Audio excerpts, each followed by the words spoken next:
अस्सलामुअलैकुम planet fun के दोस्तों और प्रोफेसर साहब, कैसे हैं आप? अल्लाह का शुक्र, अल्लाह का एहसान। आप सुनाए, आप ठीक है? जी ज़बरदस्त ज़बरदस्त चल रहा है। आप सुनाएं, आजकल बड़े बिजी हैं, सोने एडमिशन हो रहे हैं, बहुत लोग आपके पास जो हैं वो मशवरे के लिए आ रहे हैं कि किस स्कूल में बच्चे को दाखिल करा दें। तो हमें भी बताएं, इतने सारे बच्चे सुन रहे हैं, कौन से स्कूल में जाएं?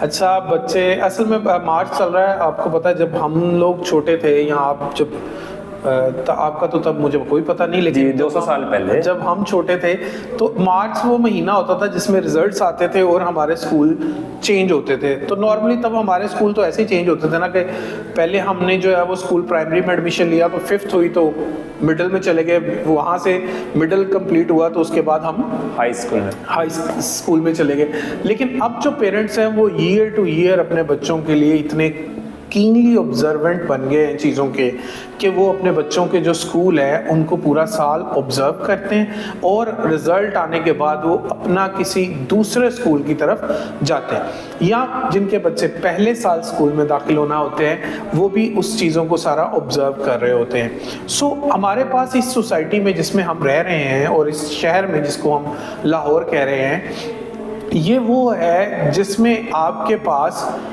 100,000 पर मंथ फीस से 1,000 पर मंथ फीस का स्कूल अवेलेबल है।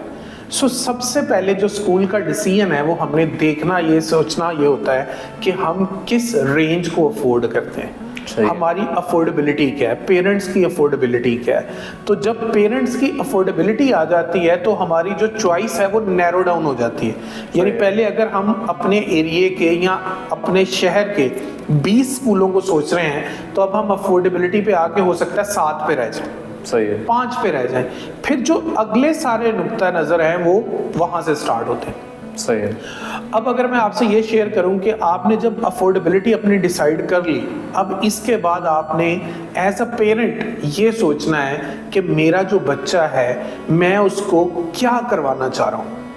हमारे यहाँ बहुत सारे पेरेंट्स ऐसे हैं जो ये डिसाइड उस वक्त तक नहीं करते जब तक उनके बच्चे का मैट्रिक या इंटर का रिजल्ट नहीं आ जाता कि बच्चे ने करना क्या है। जबकि जो पेरेंट्स हैं जो टेक केयर कर रहे होते हैं अपने बच्चों की इन द स्टार्ट, वो वहीं से सोचते हैं मैंने इसको ये कैरियर परसू करवाना है और इस कैरियर की परसू करवाने के लिए मुझे ये रिक्वायरमेंट है। जैसे फर्ज करें आप अपने बच्चे को स्पोर्ट्समैन बनाना चाह रहे हैं और आपने स्कूल वो डिसाइड कर लिया जिसके एजुकेशन स्टैंडर्ड बहुत अच्छे हैं लेकिन उसमें ग्राउंड ही नहीं है। तो फिर इसका मतलब है कि जो गोल आपने अपने बच्चे के लिए सेट किया है आप उसको कभी फुलफिल करवा ही नहीं सकते, क्योंकि जब वो 2, 3, 4, 5 साल वहां पे पढ़ेगा तो वो सिर्फ पढ़ता जा रहा है। उसकी वो ख्वाहिश या आपकी ये ख्वाहिश कि वो एक स्पोर्ट्समैन बन जाए, वो फुटबॉल प्लेयर बन जाए, वो क्रिकेट का प्लेयर बन जाए, वो हॉकी का प्लेयर बन जाए, वो कोई गेम ऑप्ट कर ले वो वैसे ही डाई कर देगी। अच्छा, ये अब हमने हो गए अफोर्डेबिलिटी को देख रहे हैं और दूसरा ये देख रहे हैं कि हमने क्या बच्चे के लिए गोल सेट कर रहे हैं। उसके अलावा और क्या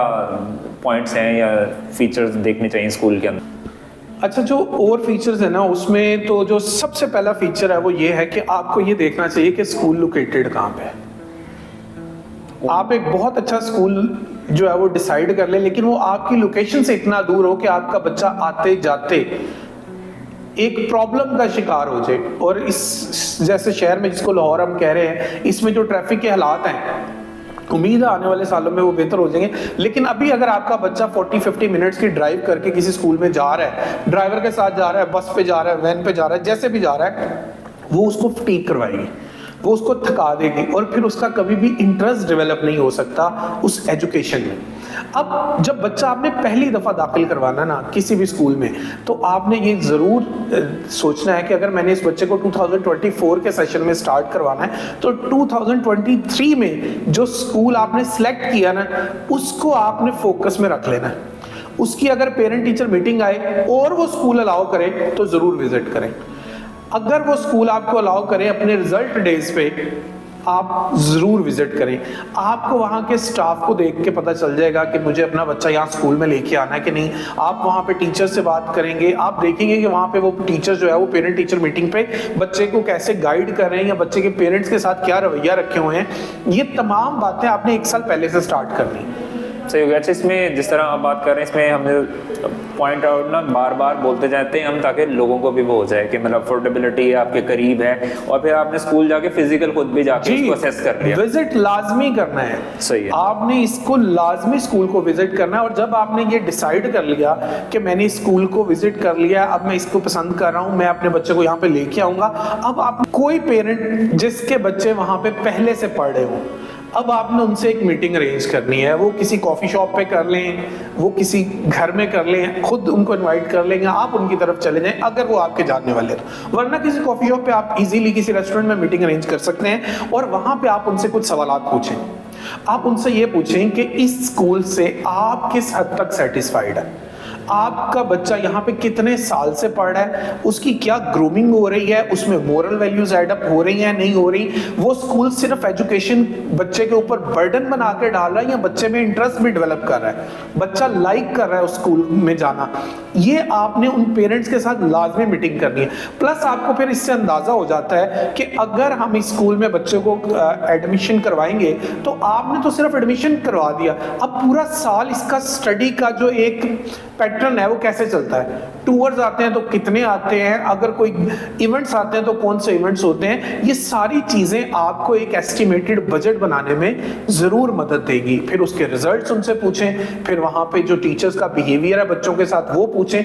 मतलब आपने अपना बच्चा किसी के हवाले करने से पहले वहां के बारे में, उस स्कूल के बारे में मुकम्मल मालूमात जो है वो हासिल कर लेनी है, जो जाहिर है सिर्फ स्कूल से नहीं मिलती बल्कि उस स्कूल से जुड़े हुए लोगों से भी मिलती। सही हो गया। और इसमें ये भी है कि जैसे बैंक्स, अब तो खैर बैंक बैलेंस ही चाहिए स्कूल में दाखिले के लिए, जैसे आप बता रहे हैं बैंक्स के जैसे हिडन चार्जेस होते हैं, वैसे स्कूल के भी ना निकल आए ना बाद में पता चले कि जनाब। बिल्कुल ऐसे ही है स्कूल, मतलब अगर आप देखें ना, आपने सोचा कि बच्चे को एक टूर आएगा, अब स्कूल में स्टडी टूर के नाम पे 4 टूर्स आते हैं तो आपका बजट तो गया।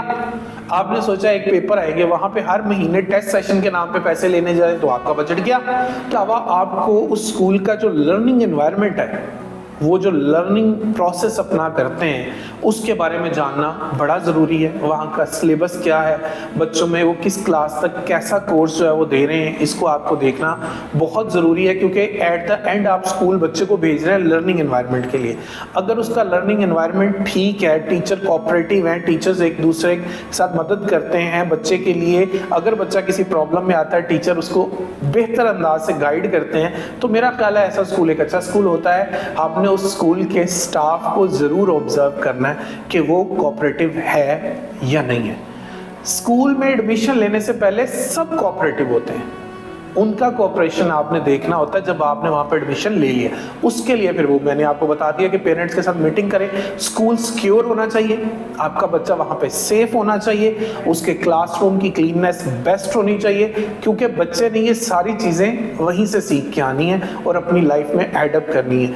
बच्चे को मॉरल वैल्यूज वो स्कूल वाले जरूर सिखाएं। अब देखें ना, बच्चे मैट्रिक कर जाते हैं, इतने अच्छे उनके एजुकेशन स्टैंडर्ड्स होते हैं, रिजल्ट्स होते हैं, बहुत अच्छे रिजल्ट्स वो शो कर रहे होते हैं, लेकिन मॉरल वैल्यूज उनमें नहीं होती। तो जब मॉरल वैल्यूज ही नहीं है तो फिर हमने उसको एजुकेशन दी क्या? सो ये तमाम बातें हैं जो किसी भी स्कूल को सिलेक्ट करने से पहले हमें उसके बारे में ज़रूर जानना चाहिए, उसके स्टाफ के बारे में जानना चाहिए, उसमें टीचिंग जो लोग कर रहे हैं उनकी एजुकेशन क्या है और वो कहाँ कहाँ कब कब और कैसे कैसे सर्व कर चुके हैं।